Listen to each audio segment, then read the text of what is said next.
Oui, alors bon, effectivement, alors je ne suis pas un géographe de la santé, je suis un géographe du numérique, c'est-à-dire qui travaille sur la façon dont le numérique s'est inséré peu à peu dans les territoires et modifie le quotidien sous toute une série de dimensions thématiques, ça peut être le tourisme, la culture, l'éducation, et je travaille depuis 2 3 ans sur la question de la santé. Donc la question à laquelle j'essaie de répondre, c'est la contribution de la téléconsultation à l'aménagement du territoire.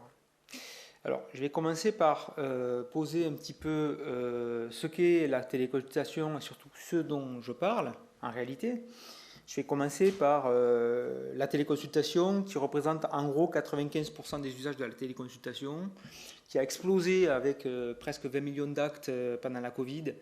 Euh, c'est la téléconsultation dans le chez-soi, au domicile, en autonomie, en situation d'auto-organisation, généralement avec les propres moyens du bord, on va dire, et un médecin qui est souvent le médecin traitant de l'autre côté de l'écran. On ne va pas parler de ça.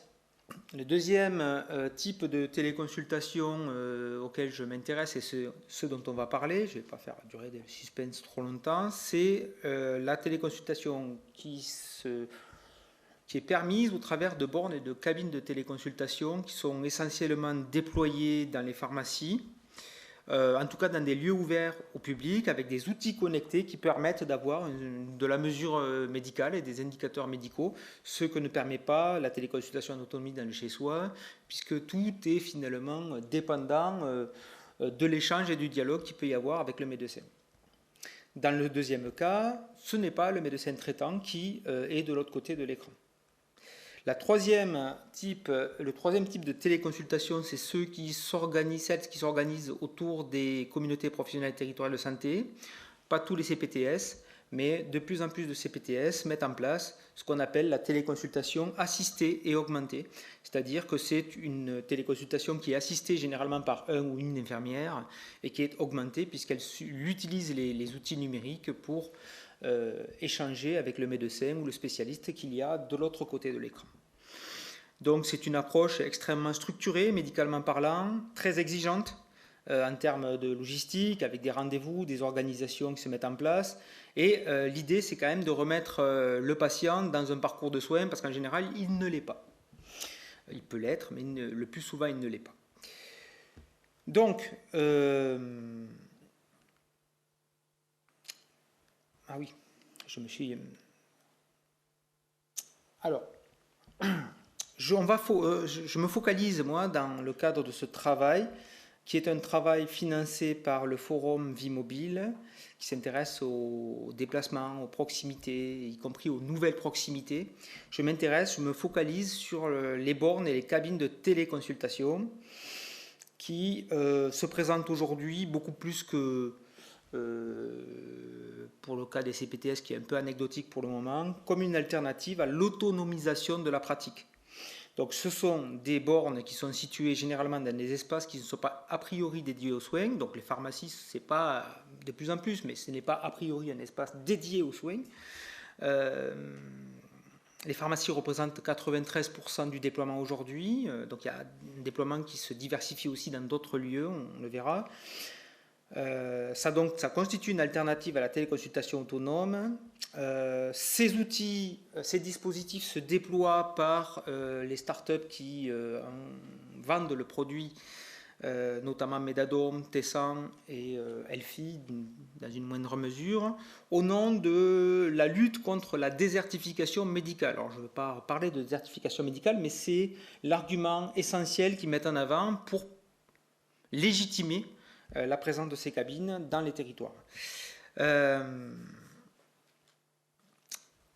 Ce qui est important par rapport à ces trois cas, c'est de dire que dans le cas de l'autonomie ou dans le cas des CPTS, il n'y a pas un recours ou très peu à des médecins extérieurs au territoire. Alors que dans le cas des cabines de téléconsultation, ce sont les médecins extérieurs au territoire, potentiellement ça peut être en intérieur, mais c'est très rare, qui interviennent. C'est très aléatoire, c'est des médecins qui peuvent être situés quelque part en France, y compris quelque part en France de l'outre-mer par exemple. Et quelque part, il y a très très peu de possibilités pour savoir exactement où est situé le médecin. Donc on a parlé de territorialisation ce matin. On peut se demander qu'est-ce qui est l'offre la plus territoriale. Est-ce que c'est le premier cas en situation d'autonomie avec un médecin du territoire, même s'il est peut-être situé ailleurs, ou en tout cas le patient est situé ailleurs? Est-ce que là c'est... Ou est-ce que finalement c'est parce qu'on va à la pharmacie locale, mais avec un médecin qui n'est absolument pas dans le territoire? Donc là, il y a un premier travail de réflexion sur ce qu'est la territorialisation du soin, mais enfin, ce n'est pas l'objectif de la présentation. Alors, bon, là, juste une photo que j'ai prise parmi d'autres de ce à quoi ça ressemble qu'une borne Médadon dans une pharmacie. En l'occurrence, c'est une borne qui est située dans une pièce isolée. Là, c'est l'exemple de Saint-Malo de Guersac, Loire-Atlantique. Voilà, il y a 93% des dispositifs qui se situent dans ce type de pharmacie. Alors parfois, c'est des cabines avec Tessan qui fournit clé en main des cabines permettant l'intimité de la consultation. En tout cas, au départ, c'était un petit peu laissé à la discrétion de chacun. Aujourd'hui, il y a une règle, c'est il faut garantir l'intimité de la consultation, donc soit via des bornes situées dans des pièces, soit dans des cabines compactes, qui permet d'isoler un petit peu le patient au cours de cette prestation. Alors oui, c'est une recherche qui est financée par le Forum Vie Mobile, qui est un institut de recherche sur la mobilité qui prépare la transition vers des modes de vie plus désirés et durables. Je n'ai fait que lire le slogan, ou en tout cas le projet, et qui s'appuie sur deux grands objectifs, deux grandes questions. La première, c'est est-ce que, en effet, ce sont des dispositifs qui luttent contre la désertification médicale puisqu'ils se déploient à ce titre. La deuxième, c'est quels sont les impacts territoriaux de ces cabines. Voilà. Donc, pour cette première question, j'ai développé avec une collègue qui s'appelle Arina Rezanova, avec laquelle je travaille beaucoup, une analyse spatiale. Ça permet de comprendre si le déploiement en officine ou ailleurs d'ailleurs, encore une fois, répond bien aux besoins des territoires sous-dotés en offre médicale, puisque c'est l'argument essentiel avancé par les promoteurs privés. Et la deuxième question, c'est dans quelle mesure ces cabines fonctionnent et jusqu'où elles fonctionnent. Donc ça permet de prendre la mesure de la zone d'influence, je dirais même si on insère, là on est dans une espèce de marchandisation de la e-santé, de chalandise de chaque cabine. Donc ça, pour cela, on mène une enquête actuellement in situ dans les cabines de téléconsultation. Alors dans le premier cas, on a construit une base de données qui n'existe pas, donc elle est très rare puisqu'elle n'existe pas, mais nous on l'a. On a repéré aujourd'hui 6105 cas de janvier 2018 à mars 2025. Ça permet de comprendre en effet si le déploiement répond bien aux besoins des territoires sous-dotés, et on a cartographié ce déploiement sous forme d'APL. Donc l'APL, je rappelle l'indice d'APL, c'est l'accessibilité potentielle localisée. Ça, c'est un indicateur, l'indice qui s'appuie sur 3 indicateurs: le nombre annuel de consultations en visite effectuées par les médecins généralistes, la présence ou pas de médecins dans les communes environnantes, le temps d'accès aux soins qui sépare la commune de résidence du patient, et l'âge des habitants. Donc potentiellement, plus on est âgé, et en théorie, plus on a besoin de soins. Alors l'intérêt de cet APL, c'est qu'il est double. D'abord, c'est le seul indicateur qui existe qui permet aux géographes de savoir quelle est la situation des territoires. Et ça permet aussi d'éviter le raisonnement un peu binaire. Une zone rurale et périurbaine égale un désert médical, une métropole égale une bonne offre de soins. Là, l'intérêt de passer par l'APL, c'est de nuancer quand même ce propos, même si parfois on peut retrouver en effet ces tendances-là, mais ce n'est pas toujours le cas, et on va le voir dans les cartes qui vont suivre. Il n'y a pas d'automaticité. Alors bon, j'ai une petite reproche à faire à l'APL qui a été mis en place par l'adresse. Donc le ministère de la Santé et le CNAM avaient d'ailleurs pas mal contribué à l'époque. C'est que c'est sur fond communal. Alors l'APL, l'approche communale est intéressante pour un village, pour une métropole, c'est beaucoup moins intéressant. Il faudrait que ce soit à l'échelle, les géographes connaissent ça, de l'IRIS, Donc c'est l'échelon immédiatement infracommunal le plus fin en fait statistiquement qu'on puisse mobiliser, sauf qu'il n'y a pas d'APL sur la base de calcul de l'IRIS, ce qui pose un problème, puisqu'on a parlé de la maille ce matin, ça pose un problème quand même de la réflexion sur la bonne maille pour mesurer l'accès aux soins, et ça c'est une question décennale portée par les géographes de la santé qui s'étripent comme ça. C'est intéressant. Deuxième façon de procéder, donc, quels sont les impacts territoriaux? Très difficile, j'ai essayé d'accéder à la CNDS, donc le fichier permettant d'accéder aux données de santé, c'est impossible, il faut montrer plus que patte blanche et c'est 6 mois, bon bref. Et en plus, objectivement, le fichier SNDS, les fichiers ne donnent pas les informations dont on a besoin, donc il a fallu aller chercher, créer aussi cette information, il faut la créer. Et donc pour cela, j'ai écrit un questionnaire que j'ai distribué en pharmacie, avec des pharmacies plus ou moins métropolitaines, plus ou moins rurales, plus ou moins, etc. Et je demande, on y répond en 3 minutes, parce qu'il y a un temps d'attente à peu près d'un quart d'heure, en tout cas c'est une promesse, pour accéder à un médecin. Donc je me suis dit, dans ce temps d'attente, ils vont s'ennuyer dans la cabine, ils vont pouvoir répondre à un questionnaire. Le tout, il y a deux difficultés, c'est convaincre le pharmacien. La deuxième, c'est faire en sorte que le patient accepte de répondre. Globalement, ça se fait. Et donc, c'est une enquête que j'ai débutée en octobre 2024. Je vais vous donner quelques éléments de résultats qui ne sont que... Voilà, qui sont à consolider quand même. Alors justement, allons aux résultats pour la première question. D'abord, donc il y a 6105 bornes en France qu'on a identifiées au 10 mars 2025, il n'y a pas si longtemps, avec 3 acteurs principaux, Medadon, Tessan, Elfi, Medadon étant très très largement en tête, ayant déjà absorbé H4D qui viennent de déposer le bilan. Et disons, c'est une logique de déploiement qui a commencé en 2018, donc un petit peu avant le Covid, et le Covid lui a donné un énorme souffle finalement, parce qu'on a fait beaucoup de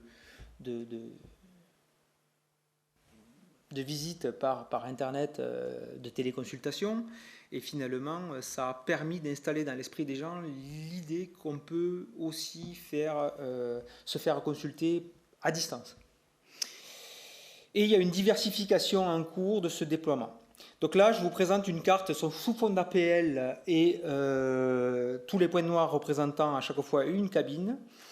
Alors cette carte montre pas grand-chose, sinon qu'en effet, il y a un déploiement qui est national. Il n'y a pas un département qui ne voit pas l'arrivée d'une borne.